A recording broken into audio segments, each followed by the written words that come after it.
You all having a good time? Good conference? All right. That's good to hear. Those of you that don't know me, my name is Avi Duglin, and I am a member of the board of directors for only 2 more months, and then I will be done. So this is, I think, my last official act as a board member. The great privilege of introducing one of the greatest luminaries in our field, Adam Shostack, of course. I'm going to talk about him just a bit. I have permission to say embarrassing things. But first, I need to say a really happy announcement. OWASP for a long time has had a threat modeling project that unfortunately has been stuck and going nowhere, mostly because the leaders suck. I am super happy to say that after several reboot attempts and false starts and reboots for the reboots, Adam has actually managed to corral together a not-so-secret cabal of threat modeling leaders to reboot this project for real with a great vision, a great team, and for some reason I'm still on the project. I don't even know what that's about. But this is going to be great, and this project is going to be with Adam's leadership, with Izar and Matt Coles and Brooke Schoenfeld. Raise your hands, guys. Come on, this is amazing. This is really important stuff. John Taylor, John Gadsden, who's not here. This is important stuff. For those of you that don't know why I'm talking about threat modeling in the context of Adam Shostack, you clearly have never heard either of those terms before. Some people have called Adam the godfather of modern threat modeling. I'm starting to hear complaints about that. And, well, I have permission to say things. One other thing that I'm going to say that Adam's going to be very upset at me for saying, after getting to know Adam for a few years, once you get past his public shell, he's actually a really kind and sweet fellow. That sounds like I'm saying this as a surprise, but it's not. It's just, yeah, you have to really know how kind he really is. But even more importantly than that, he's also the guy who fixed the auto-run vulnerabilities. I think that deserves a round of applause. Fixed auto-run, come on. People have been around. Auto-run. You're clearly not old enough to remember auto-run. Remember auto-run? Yeah. Now, Adam is known as the threat modeling guy. He literally wrote the book on it. Not a book, not another book on threat modeling. He literally wrote the authoritative tome of what threat modeling actually is and how to do this, upon which all the other books are excellently based and very well. That being said, I believe Adam is not here to talk about threat modeling, but using the same analysis techniques, the same ways of finding the things that are broken that you don't know are broken. That's what threat modeling is, folks. That's what Adam is now here to talk about when it comes to risk management. With all that being said, I have talked way too long, so I'm getting out of his way. Adam, please.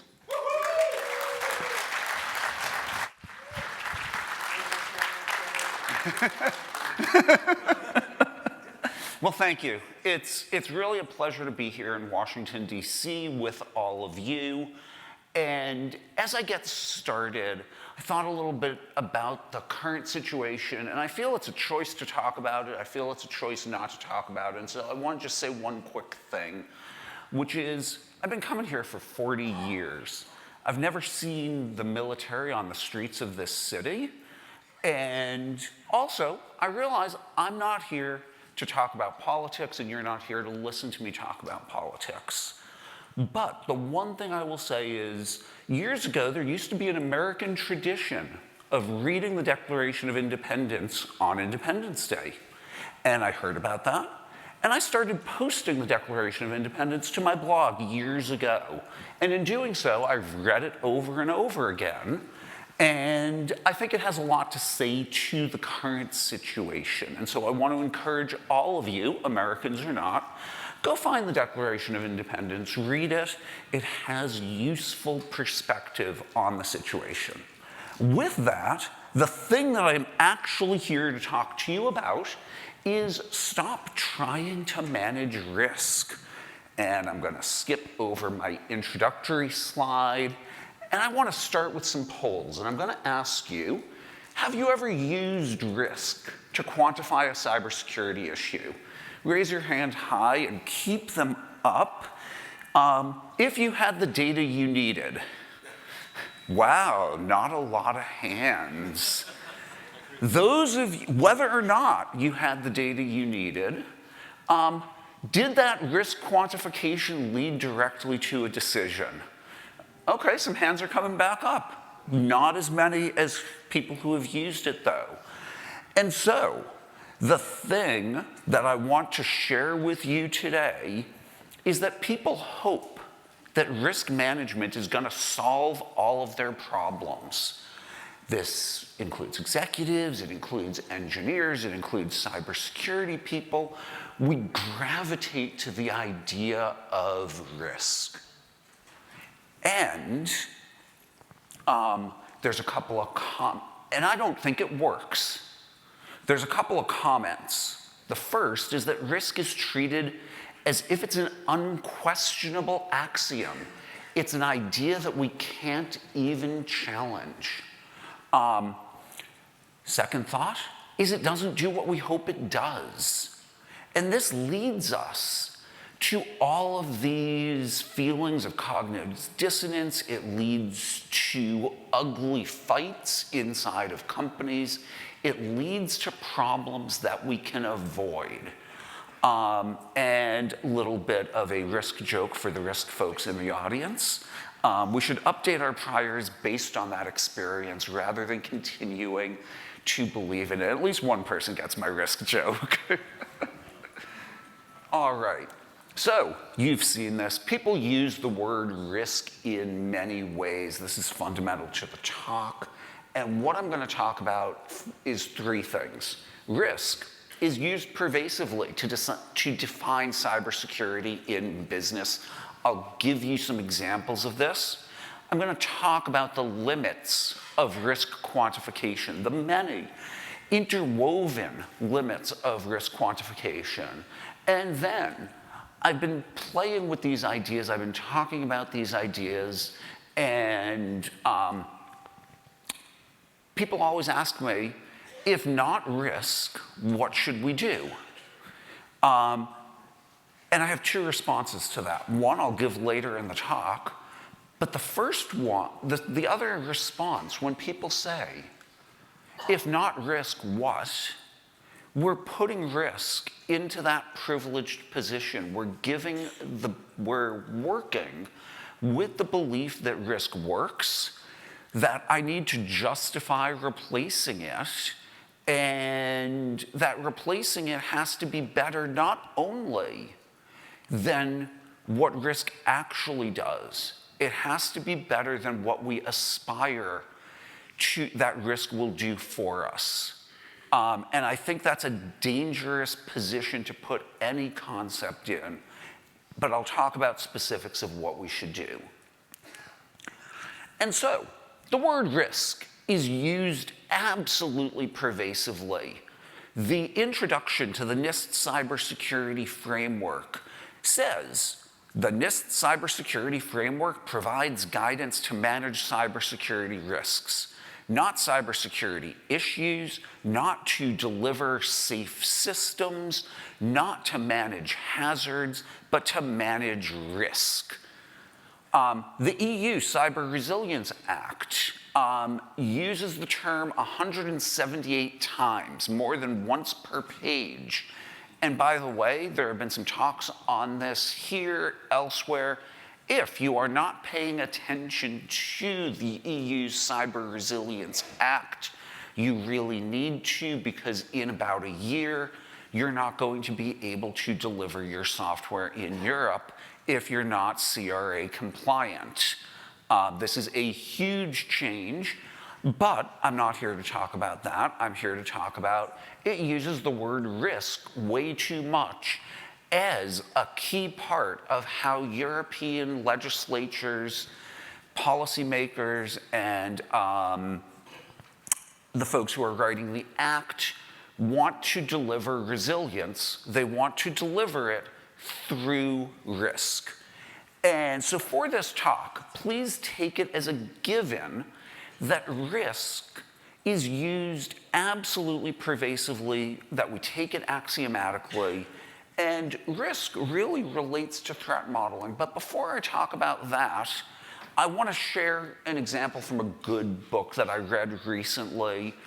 And I'm not naming the book because I liked the book.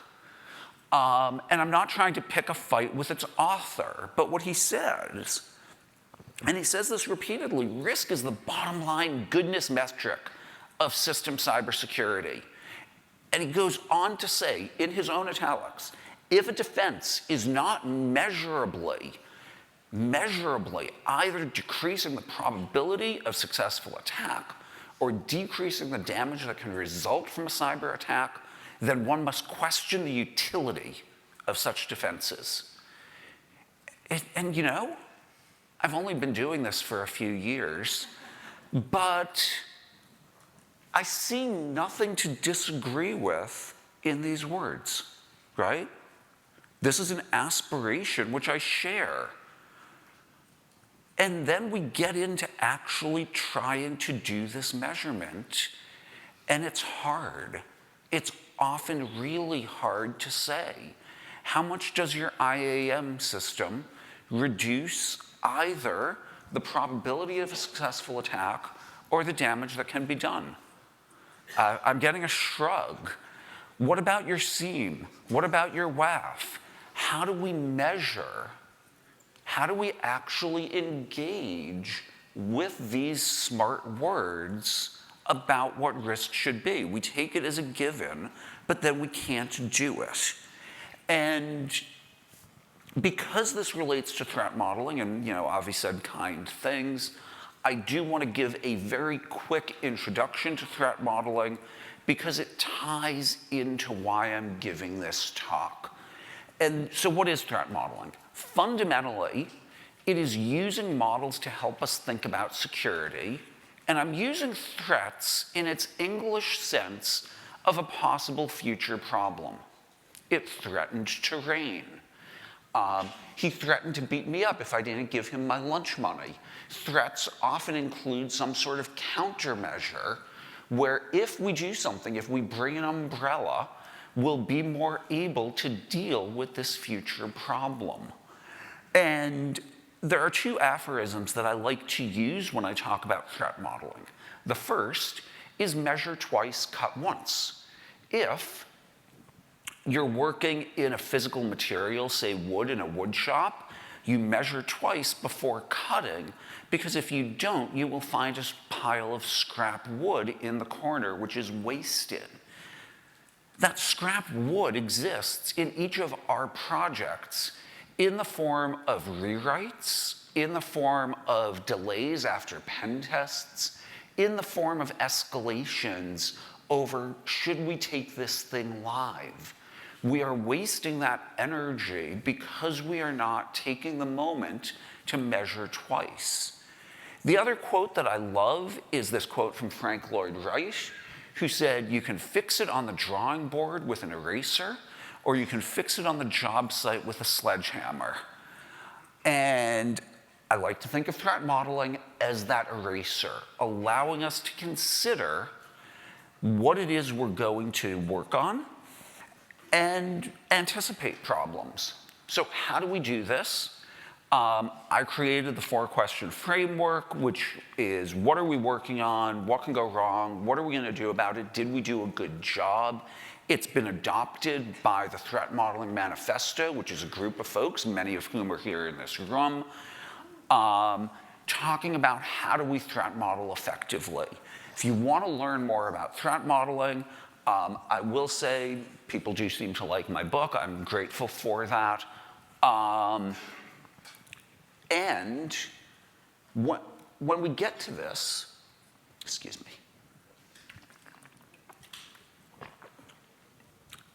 this is relevant to the talk. Why do we threat model the way we do? If you go back to historical documents on threat modeling, and some of this still exists, a lot of them say make a list of your attackers. Makes perfect sense. If nobody's going to attack the system, why are we bothering to do this? So we should know who's going to do these dastardly deeds and what sort of things they tend to do, right? Makes total sense. Turns out there are two unforced errors in doing that. The first is that we misunderstand who's going to attack us, and the second is we misunderstand what they're going to do. And so we start from what are we working on, because we know the answer to that. At least I hope you know the answer to that. We've also given up on asset-centered approaches. There's a lot of advice that says start by making a list of all of your assets, all the things you care about. And this breaks down when people include things like our reputation. How does a SQL injection attack impact our reputation? There's a long, convoluted chain. And we've given up on these things because they don't work. And each of these was a somewhat surprising failure. And each of these is a thing that I've started talking about. And people picked up on it because the arguments that I made were valid. And so we've changed this intuitively obvious approach before, and I hope that we're going to put risk management into this same bucket of things which were at one point intuitively obvious and everyone agreed upon, and now we look back on, or in the future we will look back on and say, wow, I'm glad we don't try that anymore. We're getting a lot more done. Oops, that was the wrong button. So, risk means many things. David Spiegelhalter is the chair of the Winton Center for Risk and Evidence Communication at Cambridge University. And he wrote this fantastic book, The Art of Uncertainty, How to Navigate Chance, Ignorance, Risk, and Luck. And he says, risk can mean almost everything you want it to, and in everyday language, is used to describe both a threat, thank you, and the chance of an event. And I bring this up because I want to be clear. I'm not the only person questioning how we think about risk. If a guy who runs a center for risk and evidence communication will choose to write words like this in his book, maybe risk doesn't mean what we hope it means. And to be specific, why do I get into this? Why does this matter to me? Why, given the opportunity to stand on this stage, is this the thing I'm choosing to speak about? And the reason I'm choosing to speak about it is when I teach people how to threat model, one of the things that happens is they start talking about how do we prioritize the risks, right? That just comes out naturally in every single class I do. Someone will start to talk about risk prioritization, even though I carefully don't use those words as I'm teaching. And so the way I'm now thinking about this is that quantifying a threat produces a risk. Right? So when we threat model, we start with what can go wrong.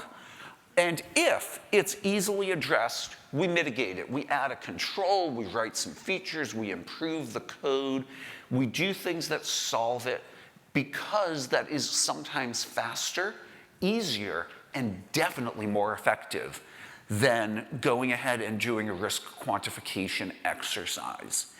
If it's not easily addressed, then if it's very bad, we might use elimination strategies, we might use transfer strategies. If it isn't very bad, we accept it. And risk is intertwined with management. When we say risk, it evokes words like measurement and assessment and management and reduction. And this happens even when people know they lack numbers. And so Doug Hubbard and Rich Searson's good book, How to Measure Anything in Cybersecurity Risk, exists because we know measurement is hard, right? And therefore, they wrote a book on the techniques you can use when you need to measure.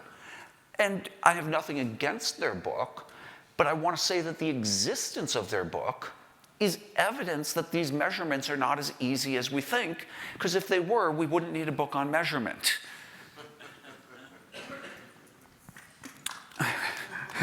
Thank you. So this talk is focused on a subset of risk, which is risk quantification. And in this talk, I'm going to use a capitalized risk to mean quantification of risk, just for specificity. And this is all the likelihood and impact.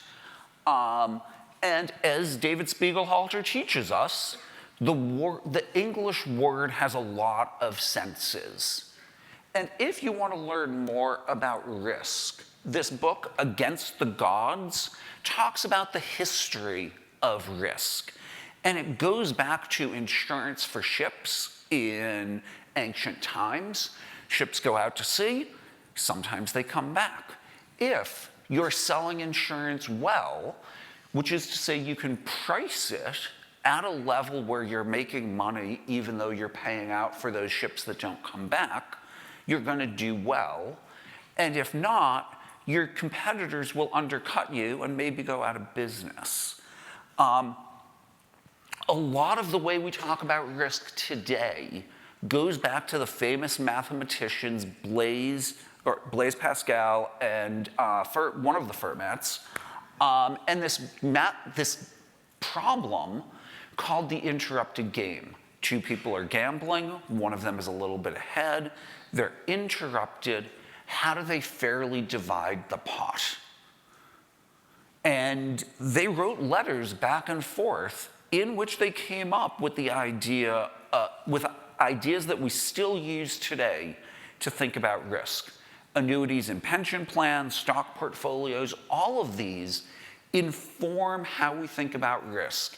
And each and every one of these depends on the idea that we can do it over and over again in order to both estimate possible future outcomes, and that we can test whether or not our estimates actually reflected reality.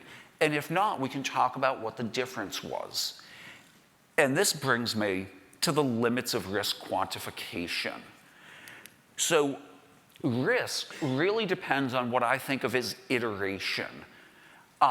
These repeated chances, the roll of the dice, the flipping of the coin. When we say 50%, literally, we are saying 50 per 100 coin flips, 50 per 100 rolls of the dice. And we get to similar sorts of information when we're dealing with a pension plan. 60% of people will be dead by age 60. 80%, I'm making these numbers up. But we're doing this, we're doing whatever the numbers are, and yes, but we're doing this based on a large population, and that large population enables us to say whether or not we got the numbers right or wrong over time. And that lets us predict. We can say 1 in 10, this will happen. So, switching gears a little bit, actually using risk. Many of you laughed when I asked if you had the numbers available to do the work. This is empirically hard, and I'm going to offer a few theories as to why, and then I'm going to offer some practical approaches to what I hope is a shared recognition that this thing we're told we ought to do is not doing what we hope it does. And so, why is it hard to use risk? It's hard to quantify likelihood and impact, and it's hard to tie from the technical issues that we see to the business outcome. And who here has been told, explain this to the business? You're laughing, right? People make this request. I'll say it. People make this request as if it's reasonable. But it's hard, right? We have these complex nonlinear systems, And one cross-site scripting is a minor thing, and the other is a, and I don't know what actually happened there. It's a Jaguar Land Rover scale event. Which one, if we were to play this game and I gave you 4 or 5 different vulnerabilities and said, which one of these is going to lead to 15 minutes of work by the SOC, and which one of these is going to lead to a $100 million sort of thing, we'd all be stymied. And I do want to mention my friends over at the Scientia Institute. They are getting great data out of insurance claims about one small category of breaches, those that lead to insurance claims. And so we are getting some data on impact, but it's hard to tie back to mechanism. It's hard to tie back to frequencies about what's going to happen. And I think the other reason that it's hard to do this is fundamentally business decisions are not about risk. And a lot of this thinking actually comes from my colleague Shannon Lancey, who's here in the audience. Hi, Shannon. And Shannon's PhD is in decision science, and she points out to me that the way we think about risk in cyber is not the way they think about risk in business, but because we're using the same word, people often miss the distinctions, and those distinctions are really important. Risk reduction is even harder. If we can't measure the initial risk, how do we assess what the risk is after we apply a control? And crucially, how confident are we in the estimates? Because we multiply peanut butter times frequency, we get jet engines, to quote Alex Hutton. But as we're doing this multiplication, we have a confidence in each number, and our lack of confidence increases as we multiply together numbers in which we are not confident. And I believe that actual decisions about controls, features, security defenses, mitigations, whatever you call them, actually involve cost. They involve cost in the sense of schedules. They involve the usability of the system, right? If we deploy MFA, it annoys people, although they're getting used to it. And it involves the alternatives that are there. And so Avi mentioned auto-run. And so I recognize this is a little bit in the past, but auto-run was a feature in Windows that was used to run code when you inserted a USB drive, when you inserted a CD. And it was widely abused. And everyone knew it was being abused, but Microsoft really didn't want to change it. And there was a fix in Microsoft's Download Center, and I pushed that to Windows Update. When I did that, the data that we had showed that there was a reduction of about 1 million cleanups a month by Microsoft's malicious software removal tool. This was something on the order of 1 to 4, 1 to 3 of the malware instances that we were dealing with. So this was huge. And I will say, I actually predicted how much we were going to be able to reduce it, and the predictions were borne out. But inside the company, that wasn't the debate. The debate was on the impact on people who were reliant on the feature. We didn't want to change the behavior of anything in Windows, and this is something that the company has moved a little bit away from. But at the time, we didn't want to change anything, because if we ship a patch, it changes behavior, people turn off the patching mechanism. And that has really negative consequences for security, which, by the way, are also hard to quantify. And so we spent a lot of time discussing these issues, trying to figure out what to do, but the pure risk was not the thing that drove the decision. The other thing that matters, one of the two other things that matters, is adversaries may not iterate. If we add a defense, what happens? Does the attacker bypass it? Do they break the defense? Do they use a different attack vector? Do they go home? Do they go somewhere else? So we might never be able to reach the point of being able to say percent because adversaries adapt. And what's more, they might be rule-free. Some people, when I talk about this, will say, well, you know, adversaries adapt in the stock market. Adversaries adapt in sport. But it's a different thing. The adversaries in the stock market, the people who are trading against you, sorry, have rules that they have to play by, which are enforced by the stock market on which they're playing. And so I think there's an important difference in kind that makes that not relevant. So another question that I have about risk is, who cares? Who's hurt? We insure ourselves against dangers to us, things like fire and flood. And hopefully all of you have insurance for the stuff you own, and that might be tenants insurance, and it might be homeowners insurance. And these are actually different, and if you look at your insurance policy, it will say things like, this doesn't apply to someone who's renting your home from you, because the risks are different enough from an actuarial perspective that the insurance companies sell different products. The dangers that impact OpenAI's customers are not the dangers that impact OpenAI. And so risk applies to a party, and the party making that decision may not be the party who bears the cost. So companies can't really assess risk to you. Back while I was with Microsoft, we knew Windows was widely used, duh. It's used by individuals, it's used by government departments. We don't know how a given copy of Windows was being used. Similarly, Amazon will tell you left and right, they don't look at your S3 buckets to decide what data is in them.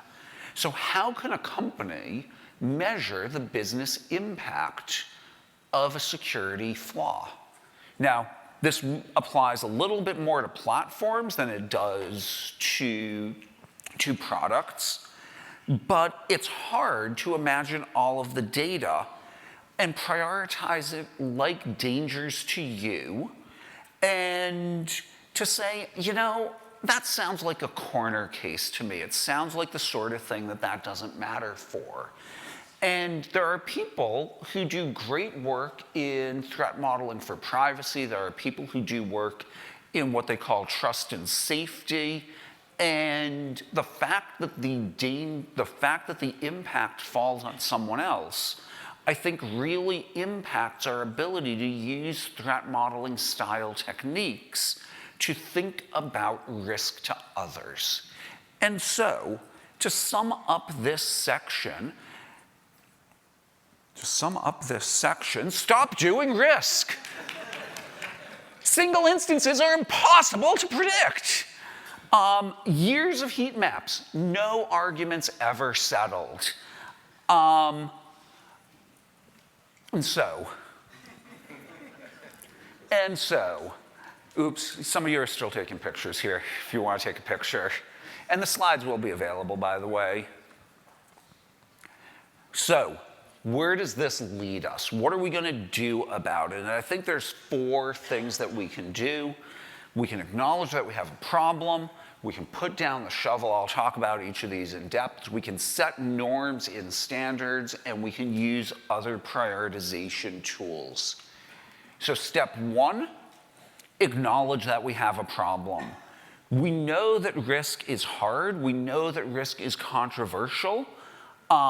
And we've embedded this problem in standards. We embed this problem because of the natural language way, especially in English, but also in other languages where the word risk is used in these very different ways, and these create problems. As a historical note, there was a gentleman named Bob Courtney who ran cybersecurity for IBM in the 70s and 80s. And this was in the time period where no one gets fired for buying IBM. This is a thing that salespeople would actually say to their prospects, because really, buying IBM was just an expectable standard. No one was being lackadaisical by buying IBM. They had enormous power. They had so much power. I was talking to, someone I look up to as a luminary, someone who's literally been doing this since I was born, and he said it was hard to describe. It's hard to imagine today just how much power and influence Bob Courtney had on information security and data security in the 70s and 80s. And he's got this paper, A Systematic Approach to Data Security, which really, actually, it was written in 1982. It reads like a lot of thought leadership you will find on LinkedIn. I am occasionally tempted to post when people are doing the thought leader thing and say, how does this add to what Bob Courtney said in this paper? But that would be mean of me, and I try not to do that in public.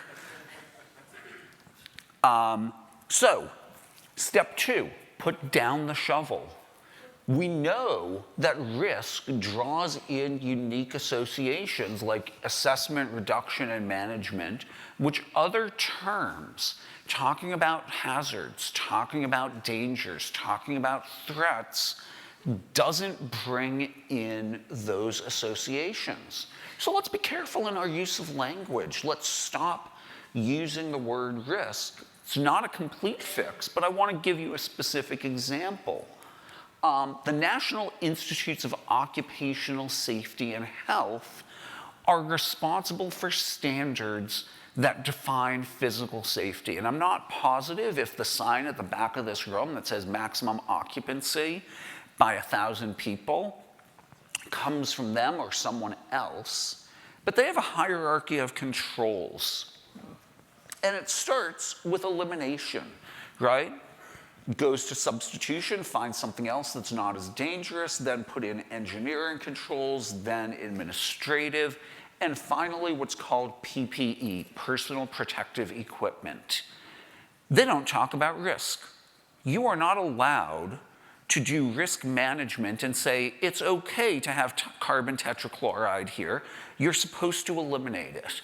And only if you can't eliminate it should you start to think about how can we reduce its use, right? And the reason for this is because, and I'm not going to name a company here, but say a big chemical company wants to process these things and sell them to people who want to use them, and that puts their workers at risk. No, it puts their workers in danger.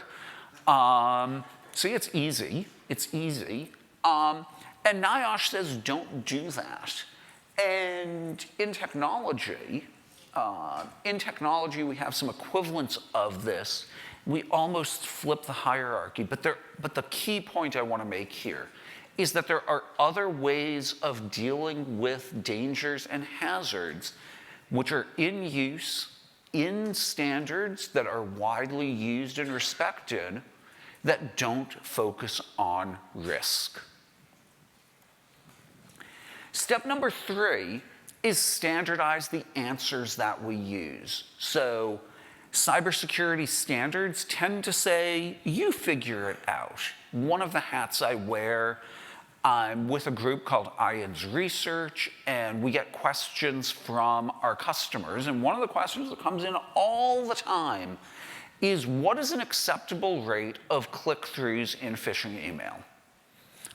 I don't know. They don't know. They're asking us. I'm going to guess you don't know. Why the heck are we telling everyone to solve this problem themselves? It's complicated. Let's make it part of the standards. Let's just pick a number and say, here's the number that you should use for this calculation that is acceptable here. And we do this, for example, in food standards. The Food and Drug Administration has a number for the acceptable rat parts in the food that you buy in the supermarket.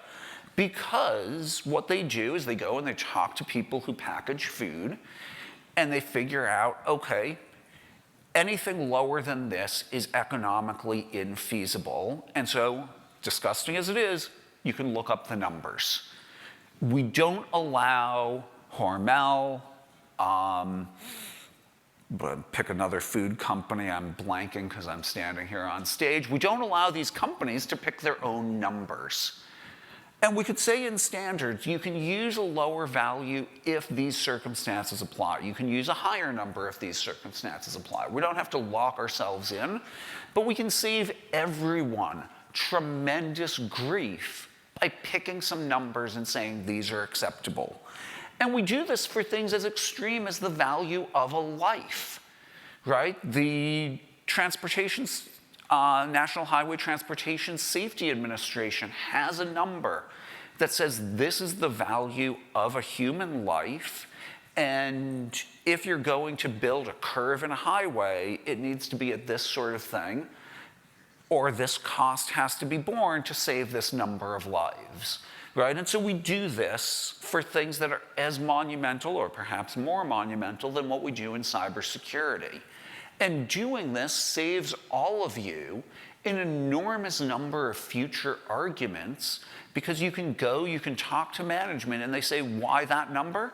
And you say, it's because that's the number that NIST tells us we have to use, or that's the number that the EU tells us we have to use. And they'll grumble and then say, okay, moving along. But we could do this.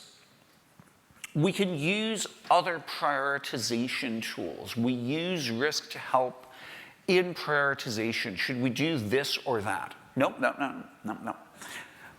We use risk because we believe it will help in prioritization, not because it actually does. And this is really just pervasive in the threat modeling conversations I have, but in reality, the organizations we support, the organizations we help, are thinking about the cost of the fix. They're thinking about the non-security impacts of the fixes. What does this mean for schedule, for usability? What's the security load? How many fixes am I doing on this product rather than doing features that customers know they want? None of these are risk. Risk may or may not actually influence the decision makers as they're doing this. And these other prioritization tools may not feel like the thing you ought to be doing. There's an emotional component to this where we are told we're managing risk. And so stepping away from that is going to be controversial, but it will reduce conflict. And an example of this, Microsoft uses security bug bars. And while I was there in like 2006, 2008, we changed the way in our security development lifecycle that we made security decisions. And we aligned the prioritization with the update prioritization mechanism. And we focused, or the update prioritization system, so at the time, sort of ironically, something that was internally optional to fix would result in a critical update the day the product shipped, and that was a little silly, and so we fixed that. And we focused on mechanisms like remote anonymous escalation of privilege. Not the final impact, a business impact, because we didn't know. Not a likelihood, because that led to arguments and it led to people saying, I don't need to fix this, it's unlikely. Dread was a tool that led into those arguments, and getting rid of dread was using bug bars were in part a response to the arguments that came out of dread. So over here, there's an example of one of these bug bars, and it says things like, a web server uses a client certificate improperly to allow an attacker to be identified as any user of their choice. And this is public, you can go look at these, but they're not really risk. And in fact, you're already not using risk. In fact, if you go to the NVD page, it says very clearly, I should have taken a poll before this and asked how many people think CVSS is risk. Nobody's going to raise their hand now, Matt. Come on. But CVSS is not risk. And in fact, in medical devices, they use CVSS as a decision prioritization tool. It says that CVSS is a recognized consensus standard that we use to make decisions about how we handle updates to medical devices. So I should be careful in my words. This is not a standard, this is guidance, but it is essentially a standard for all intents and purposes. And so, there are some new tools for cybersecurity. I think of bug bars and I think of CVSS as engineering tools. They're things that we can use that are not risk. And there's a couple of other things. And as we start to talk about risk, we're going to get into fiduciaries, we're going to get into regulation, and we're going to get into liability. So, fiduciary. A fiduciary is a legal term. It's someone who takes on the responsibility of putting your interests ahead of their own. So for example, if you've got an elderly person, someone's taking care of them, they may be in a fiduciary relationship where they're required to make the decisions that will best serve the interests of that person who might be suffering from dementia. This can be cumbersome. Documenting the choices that you're making and showing that you made them in someone else's interest can be really hard. And it can actually lead to somewhat worse outcomes. I was talking to a friend of mine who's a financial advisor. And there are these things called target date retirement funds. And the idea is, I'm 50, in theory I'll be retiring in 15 years, so I would buy a 15-year target date retirement fund, and it would adjust the ratio of stocks to bonds to reflect the idea that I'll retire in 15 years. Okay, this is awesome. This takes out a lot of the decision making that you might want to do. It's anxiety producing, where am I going to put my retirement money? It's a great concept. They manage these funds exceptionally conservatively so that they don't get sued in 15 years and told, you accepted more risk than you should have. And so the funds actually do a little bit worse than the market because of the fiduciary or semi-fiduciary nature of them. There's regulation and liability. These appear in every sector except software. And regulation gets applied broadly because we expect a set of problems, right? You must do this. And liability happens after the fact. Someone sues you, a regulator comes after you. And software has, for the last 40 to 50 years, been treated as this special thing, protected from either regulation or liability, and that is changing rapidly, especially in Europe. Things like the Product Liability Directive, the Cyber Resilience Act bring software into the sort of regulatory norms that every other product has to follow and has had to follow. And so, continuing on step 4, we should develop tools that solve this problem. I think we want to design standards that acknowledge risk management is hard. I'm going to skim over this. I'm going a little slower than I had planned. I want to leave time for questions. I talked about this at Usenix Security, the academic security conference in August. The QR code there takes you to the slides. Last thing I want to say is non-risk frames may serve us better. When we build a bridge, we don't start by thinking about risk. We start by thinking we need a span that will go across this distance and carry this much weight, this many cars per hour, what have you. Feynman, Richard Feynman, the physicist, in his personal appendix to the Challenger report, commented that the estimates of risk that NASA had were extremely widely varied about the risk of loss to a space shuttle. And he only, with a slight veneer of politeness, said, "What the hell are you people thinking?" You don't want Richard Feynman asking that question of you. But he points out that there's an engineering approach which we can use to space travel. We can also think about public health, and this is another thing that I've been spending time on. And in public health, we measure the outcomes that we want to minimize. We measure the rates of those problems in some population. This gives us incidence, the number of new cases per population per year. It gives us prevalence, how many people are living with this disease over the course of a year. And we measure our interventions to decide whether or not the interventions are having impact on incidence and prevalence. Do more than that, but we don't do this in cybersecurity, and I think we should. And it's a whole research stream of mine that I think may help us address these risk questions. So, to wrap up, we use the word risk a lot. That use of the word creates problems that we don't need to suffer through.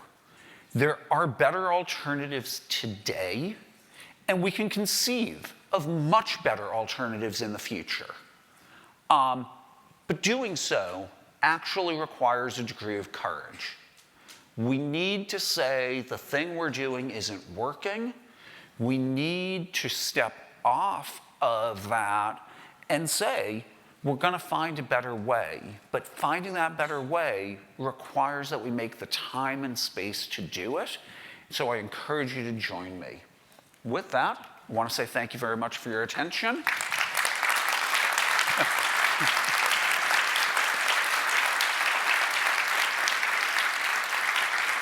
Thank you.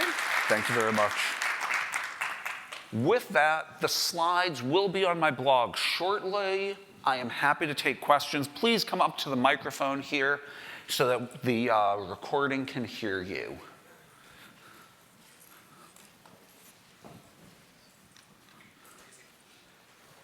Can we get the mic? Do I need to turn it on? It's on. Keep. Okay. Amazing talk, Adam. Thank you very much. I have 2 questions for you based on your slides. Okay. Phishing link click rate. Okay.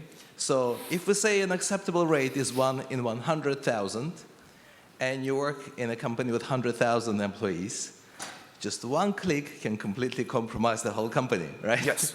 This is question number 1 for you to provide an answer. How do we approach that? Another one on your slide, you had very good thing about we should think about cost of a fix. Okay? But one way when we talk to businesses, you said, hey, who is trying to explain things to business, including what is the risk of vulnerability? We say, we argue not about cost of fix, but the cost of non-fix. So what do you think of a metric which is cost of non-fix divided by the cost of fix, or a ratio between cost of fix, cost of non-fix? Thank you. Okay. So the first question, what is an acceptable rate? And hopefully with isolation and boundaries, 1 click does not totally compromise the company.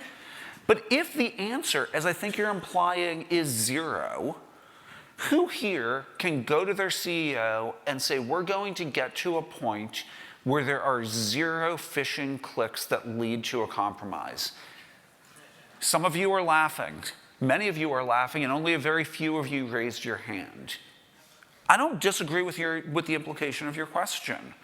But the fact that we are not putting that number into standards means that each and every one of you may have to make that argument to your executives rather than saying, this is the acceptable number of rat parts in a jar of peanut butter. And the second question about the cost of non-fix, I think getting to those numbers is really difficult. And so, well, aspirationally, I would love to be able to calculate that. I don't actually know how to do so. And the best way, the intellectually best way, not the practically best way, is to actually sum up all of the impacts of all of the possible next steps that an attacker might take. And we very quickly get to outrageous numbers. Either our inputs are outrageous and we won't believe them, or our outputs are outrageous and we don't believe them. And so I think there's a research question there that how do we really make that happen? And one of the things I love about OWASP is that we are a practical community, right? And so if somebody is willing to write me a cheat sheet and argue that the numbers in the cheat sheet are better than what we're using today, great. But I suspect the authorship of that cheat sheet is going to get mired in controversy. All right, you're laughing. Thank you. Hi, Adam. I had a quick question. So how do you tell a governance, risk, and compliance team, maybe you should be just governance and compliance? Take out the word risk if we're telling them not to manage risk. So I think it's a great question, and I think that making changes within an individual company is harder because the standards push us to do that. The expectations of leadership push us to do that. But also I think that, again, as a community, we can say, you know, here's the bold people who have done this. I was at Petra's talk yesterday on a threat modeling library, and she talked about the bold folks who are publishing their threat models today. And I think that many companies, you know, the more conservative industries are going to be slow to adopt this. They're going to look to other folks to adopt this. But we see companies rename departments all the time. And so I think we can see that happening in the cyber realm as well. Hi, great talk. Thank you. I have a question. You mentioned the difference between the risk in cybersecurity and risk for business. Can you elaborate, please?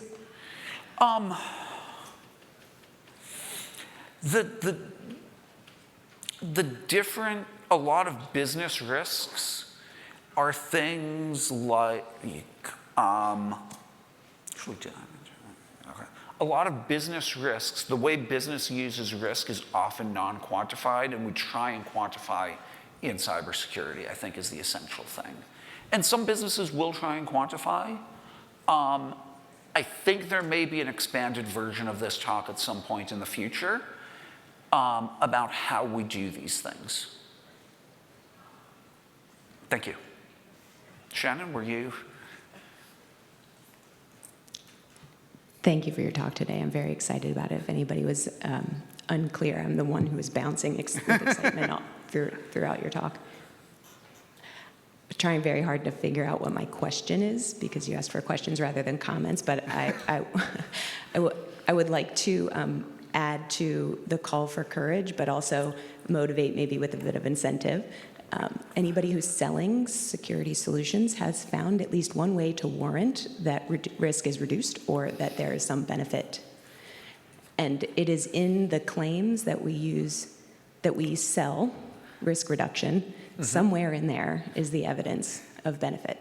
So I'm wondering if you have some ideas of the tip of the spear of what will work in the future, or who or what kinds of courage you've seen. So what's the leading edge in the alternative or the movement past managing risk? So I think, so it's a great point, first, that we are in fact promising to reduce risk, and the list of arguments that cybersecurity companies make as they sell security may be helpful to us. But I think the leading edge is companies that are actually not using risk. Microsoft using bug bars, FDA using CVSS, because FDA, as you know, has said we have to treat likelihood as one, right? They've just said the company estimates are not good enough, and so we're going to set that number and fix it in the rules. And so I think we're seeing regulators stepping away from it, but even they feel compelled right now to describe it in terms that sound a lot like risk. I think the inability to do so will lead people who are frustrated to say, the heck with this, it just ain't working, and go somewhere else. All right, Alan, you want to close us out? Oh, so you sort of teed me up, because I was going to say the term of risk is built into a lot of regulation because we don't want one size fits all.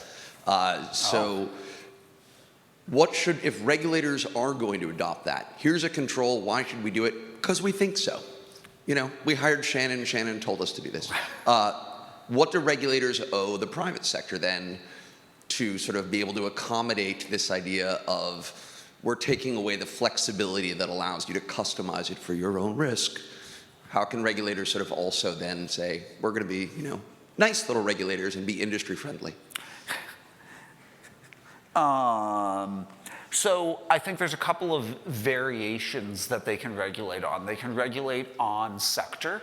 For example, the aviation sector might have more regulation than the entertainment sector. They can regulate on size of entity. They can regulate on impact of the choices that you're making, right? And so if you are shifting this much cost to people, this is what you need to do. But there's actually a paper by Steve Lipner and Butler Lampson, and I hope all of you recognize both of those names. They are true luminaries in the field, and they wrote a paper that said, stop giving companies so many darn choices. Tell us the precise things that we need to do in order to meet a minimum bar, and it's a worthwhile paper. With that, we are at the end of time. Thank you again for your attention. I appreciate it.